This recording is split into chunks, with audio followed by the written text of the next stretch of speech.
কুড়িগ্রামে চলমান রয়েছে শীতের দাপট। ঠান্ডায় স্বাভাবিক জীবনে নেমে এসেছে ভোগান্তি। ঠান্ডার খবর জানাতে কুড়িগ্রাম সদর উপজেলা থেকে সরাসরি যুক্ত হচ্ছেন কুড়িগ্রাম প্রতিনিধি মনোয়ার হোসেন লিটন। আমরা সরাসরি চলে যাচ্ছি সেখানে। লিটন, আপনি আমাকে শুনতে পাচ্ছেন নিশ্চয়ই? কিছুদিন ধরেই দেশের বিভিন্ন জায়গায় শৈত্যপ্রবাহ বইছে, সেই হিসেবে কুড়িগ্রামেও শৈত্যপ্রবাহ বইছে। আপনি আমাদের জানাবেন সেখানকার সার্বিক অবস্থা কেমন দেখছেন, এবং সেই সাথে জানাবেন জনজীবনে বা খেটে খাওয়া শ্রমিকদের জীবনে কোনো শীতকে ঘিরে কোনো ভোগান্তি দেখতে পাচ্ছেন কিনা।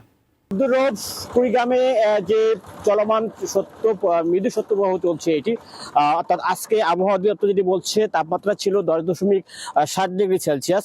এই যে গত বিশেষ করে দুই সপ্তাহ ধরে এরকম চলমান রয়েছে। তবে একটু স্বস্তির কথা হচ্ছে গতকাল মোটামুটি একটু রৌদ্র উঠেছে। এই রোদ ওঠার কারণে কিছুটা মানুষের জীবনে একটু স্বস্তি এসেছে।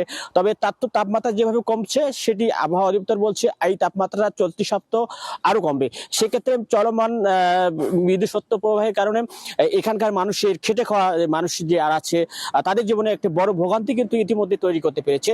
আমরা যদি একটু দেখাই সেটি হচ্ছে এখন 8টা পার হয়েছে, তারপর শীতের যে দাপট, প্রচন্ড কুয়াশা পড়ছে।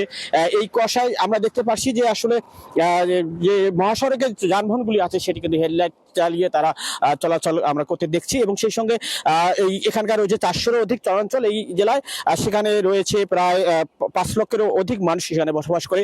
এইসব মানুষ এবং সেই সঙ্গে জেলা শহর থেকে শুরু করে যারা খেটে খাওয়া মানুষ তাদের জীবনে এই শীতটা বড় একটি ভোগান্তি তৈরি করেছে।